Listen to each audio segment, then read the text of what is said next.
Hey there guys, welcome back to another video. Since the last upload, I've been doing quite a bit of work to the car still. I've done a lot more dismantling and tearing apart of things. So first of all, let's show you what I've done. Alright, so the engine has been pulled in the transmission, it's been out, all tore down, everything, clutches out and all that good stuff. The engine, my previous guess was I had a head gasket failure, but I am now 99% sure that I have had a ring gland failure. I don't care what cylinder it is, really. I'm curious, but then again, I really don't care too much because this engine has 212,000 miles, so it's going to be going to a scrapyard. I also see these struts are out, but since the last video, I've done a couple of things. This place is a mess. I've done a couple of things I wanted to do for a very long time. The first being was this. This was a long project, but it was totally worth it. I have resprayed the engine bay. This has been a long awaited. It's nice silver. I cleaned everything, all the heat shields, really scrubbed them. I had some friends help me, so thank you Taylor and Andrew for scrubbing them. But as Taylor guessed, I went back through and redid them because they weren't quite clean enough. But yeah, repainting the engine bay turned out really good. Just went with a silver color, all rail can by me. Took freaking about, that was like 10 hours. I was up till 5 a.m. finishing that. I got the front clip back on. Also, other things I've been cleaning. This stuff, this was super dirty. The subframe was super dirty, but as you can see, they look almost brand new. So we're talking hours of just scrubbing everything. Trans tunnel, super clean. I'm still working my way back, but oh man, 20 years of road grime and oil leaks is just unbelievable how dirty it is. Front clip is back on because recently I have also tore into my headlights. Now, I have always wanted to do this since I've seen this done on an E36. I've never seen it done on an E46 before, okay? I have built induction or intake headlights for both sides. Now, they remain lensless, which you're probably wondering, that's kind of weird, but it just looks real raw, and it's going to work great. So I took headlights that my ex bought me and hacked them up. I tore them all apart. They were originally, these are the Depot Eagle Eyes. They usually have chrome pieces inside there, and the halos are really, really dim. So I've completely dismantled them, blacked everything out. I was able to retain the iconic BMW quad angel eyes, so we didn't lose that. That was a big thing. Took the high beam side, drilled it out, and they are now induction headlights. They turn out really good. And the reason why they're really dim from out of the box is because they actually use 4 halogen bulbs inside here to illuminate the angel eyes, which results in a very dim light. They also put these blue caps on the bulbs. I'll show you real quick.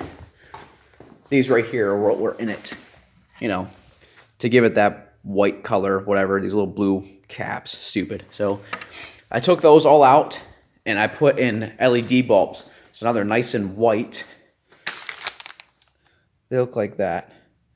They're fancy little things, but there's 4 of those per angel eye. So I did both the turbo side and the other side, excuse me, to help get a lot of air in this engine bay, keep it cool. And like I said, they're going to remain lensless. Just looks really raw. These are not going to be daily driven headlights. They're going to be for the days I want to rip around and track days. I will revert back to a set of OEM headlights for inspection reasons, but whenever inspections are with, I'll put these back in. And I still have to make a top piece coming off here. Shield everything off. You know how the OEM headlights, the lenses snap right off? Well, not these guys. These aftermarket ones, they have them glued. And the buckets are very soft. So baking them resulted in a very hard time to pry the lens off because this is actually softer. The lens is harder than this bucket. So whenever it was heated up, this became very soft. It was very hard to pry. It just kept indenting and stuff. So I decided to cut it.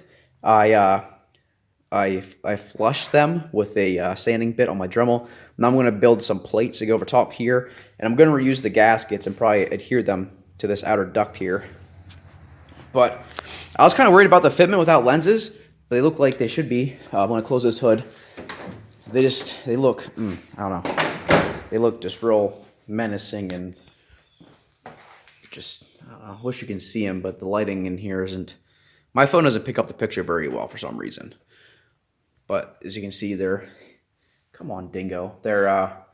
Yeah, they're functional intake headlights, so they just look real freaking crazy and whatever.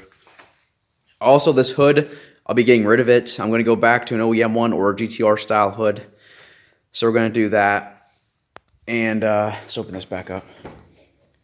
I'm going to also ditch the hood pins unless I get the GTR style carbon fiber. That's going to be a must because that will want to lift. So we need hood pins to remain if I get a carbon fiber hood. I'm going to illuminate the angel eyes real quick. This battery connection down here. Oh boy, oh boy. Come here. There we go. Bang. There we go. Now you can see how bright they are. Like I said, out of the box with the halogen bulbs, they were very, very dim. So whenever I had them totally apart, I threw in the LED bulbs. Now they're nice and bright. It's going to be a really cool setup when it's all said and done. I can't wait. And then also, I have worked on, since I had the ever so common subframe failure, I went ahead and dropped the rear subframe. So that is out. And if you guys remember, my older viewers, I mentioned using a custom subframe from Mike Dodge. This subframe actually came off his circuit race car. He sent it to me, so I'll show you what it entails. And also everything else, I'm going to redo all new suspension on this car. I'm redoing the whole chassis. New suspension with some new springs and everything.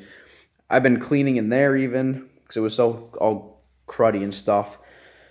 Back here will be sprayed and cleaned. But yeah, I'm just waiting to get more plates, and weld the bottom of the floor and everything.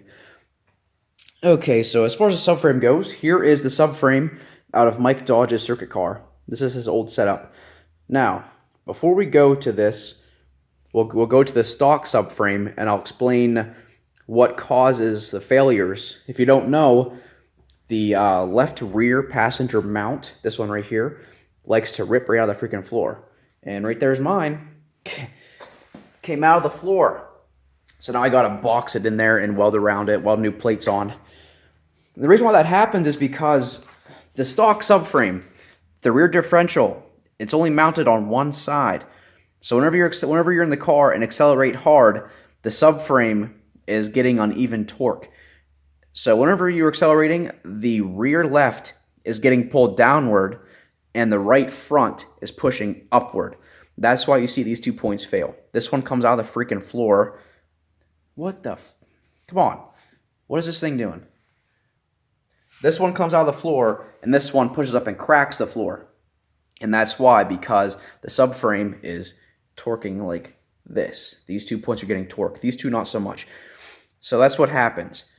All because of the rear mount is on one side. Now the E46 M3, they still have the subframe cracking issue, and they have mounting on two sides. But what happens on those cars, the damage is way more extensive if left alone. You'll see both points rip down, and the whole trunk will even begin to crack. That is because of thin metal used to assemble these cars that cannot handle the stress very well. So what Mike Dodge did with his subframe, he sells the kits, but I was lucky enough to get his whole subframe pre-assembled, even with these polyurethane bushings and solid front subframe bushings. So what he does is, his kit, once you receive it in the mail, I'll show you what it is, he basically he'd take a cut-off wheel or cutter, cut off this mount, and he welded in tabs. And I'll show you right here. So you can see that mount has been cut off, and his kit includes these two ears, and it includes a sandwich plate, which I'll show you in a second. So basically, you cut off that one mount from the stock one, you weld on these two tabs, so that gets you back to even torque back here. But you still want to reinforce the floor because it's inevitable; it will get damaged. So once you have those welded to the subframe, those two tabs, he includes a sandwich plate, which is right here. And basically, what this guy does is, you remove your diff cover, and this literally just bolts in between the diff and the diff cover, like that. So it's going to end up in there somewhere. And then your differential in the rear mounts to those two bolts. So pretend the diff is on this. This will be inside the diff. And the differential now Those two mounts right there, just bolts into there. So instead of having only 3 mounting spots like the stock non-M rear subframe, this modified subframe, you go back to a 4-point mounting with the 2 front and the 2 rear. So that eliminates the uneven torque. That's what happens. But yeah, I got the new bushings for back here. Got to put them in. If you guys don't know, these top ones, they are actually oscillating. The bushing is a monoball style. It can articulate. From factory, M3s had this style, top and bottom. They're the same exact bushing, same size. So you just buy 4 of these ones, and you get rid of the regular rubber one down there and put in another one like that. So you have articulation top and bottom. I did the same thing to my E46 Touring before I sold it, and I did notice a nice difference in handling. I also ordered adjustable rear camber arms. They're going to replace those ones there. Now, people complain of these being flimsy, and that is for a reason. These arms down here, BMW designed those arms to be that way because that is the first failure point if you hit a hole or something hard enough before it damages anything else. Like on my Touring, they you know, from after years they're fairly rusted and weak. But I hit a pretty big pothole in the middle of winter, and sure enough, I broke. I think it was that. Yeah, I busted that side on my Touring. So that's actually on purpose. These snapping all the time from hard driving, that was BMW's intention. So you don't damage any other components. It's a sacrificial part, is what that lower flimsy stuff is. So, yeah. So I've been very busy working on the car still. Just a lot of cleaning. Just seeing the front clip back on the car is crazy because it's been so long. But yeah, I'm still super stoked how the engine turned out. And those headlights, they just look really menacing. It's hard for you guys to see totally because, like I said, my phone's not picking up the lighting well. But this car just looks it looks menacing with those hollow headlights. It just looks, I don't know, it looks aggressive. Oh. So, all the things that I personally experienced within this last year, all the emotions I faced, I have turned them back around and I'm putting them into this vehicle.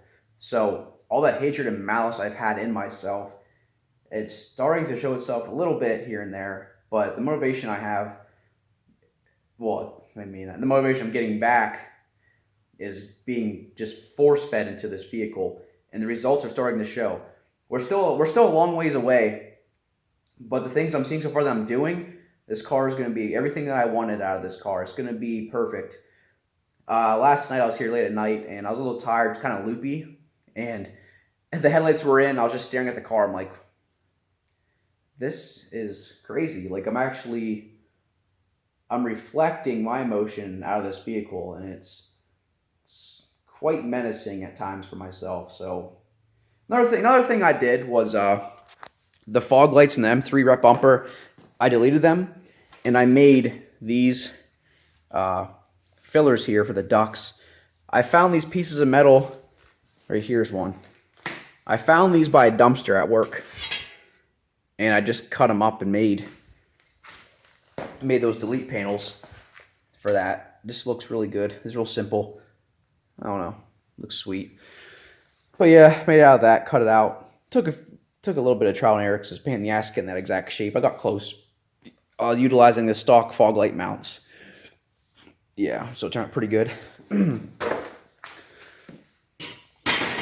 Countless sets of wheels. I used to paint a lot of wheels. Oh yeah, speaking of wheels, this set back here I just picked up. I got these set of wheels from they're local to me in Hollidaysburg. I paid $150 for 4 of these. At first I thought they were 17 by 8.5, but no, they're actually a 16 by 7.5. So that's still okay though. We're gonna get some nice meaty tires on these things, and it's gonna look pretty mean. But yeah, for $150, I could not pass these wheels up. They're gonna suit my needs pretty well. Should be able to get some nice traction out of them with the proper tire. I haven't really done much with the fuel cell yet because I want to repair the subframe mounts. My cousin is going to be the one welding that stuff. I mean, I can weld. I built my exhaust, but I will not do the body of the car.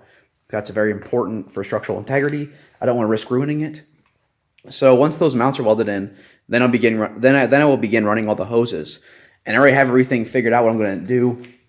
For instance, all those holders underneath the car for the lines. Bounce right here. Okay, so I think there's 3 of these underneath there.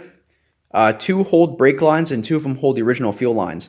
I took this and I enlarged the holes by cutting out. You can see what I'm talking about here. So to the left, you have the smaller holes for the brake lines to clip in, and to the right, they had the same thing, like an inner channel with rubber. I simply just cut those out because these are going to hold my AN hose for my fuel lines. It's going to run up and snap in all those, and it's going to be really clean. They're using all the factory holders, so they'll be very tightly fastened. You shouldn't have to worry about that. Also, I'm going to make all new brake lines back here because with this out, as you know, the brake lines run above it. So whenever the subframe's out, you have all that room to make your own brake lines. So I'm going to do that because they are looking a little rusty. So I want that done with. The interior, haven't touched it. It's still the same. Oh, a little squeaky squeak. Still the same. It still needs. I need to get another gauge pod, but this is not right now. This is not a priority. The priority is getting the floor reinforced and fixed, and beginning the engine build. And actually, no, sorry. Let's go back in time here.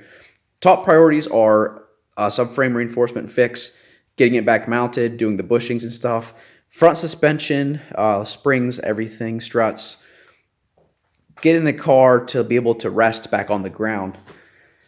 And then, yeah. And then we'll focus on the engine. So at this point, I'm actually looking to move back to my old apartment.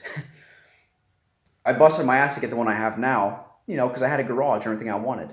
But now that I have a external shop or garage, I may move back. Well, I probably am. There's probably no may. I probably am because it's going to cut my rent costs in half every month. I'll be saving $300 a month moving back there.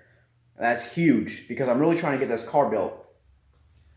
If you're curious as to what this car is, this is my friend Trent's winter vehicle. Subaru Forester, I think. A little wagon, and we did a little bit of work to it.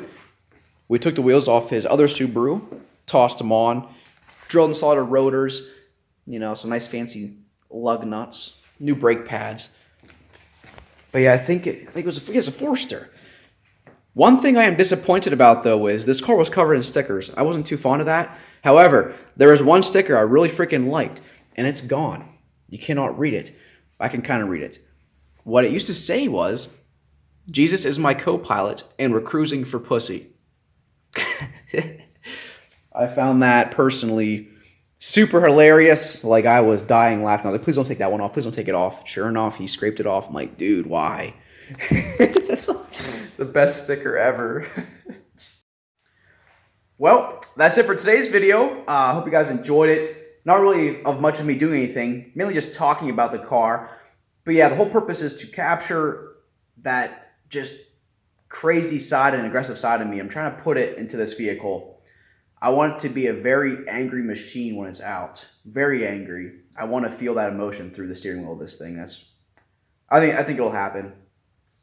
So yeah, I'm going to head home and I'm going to work on making this video. So until next time, I'll see you guys later.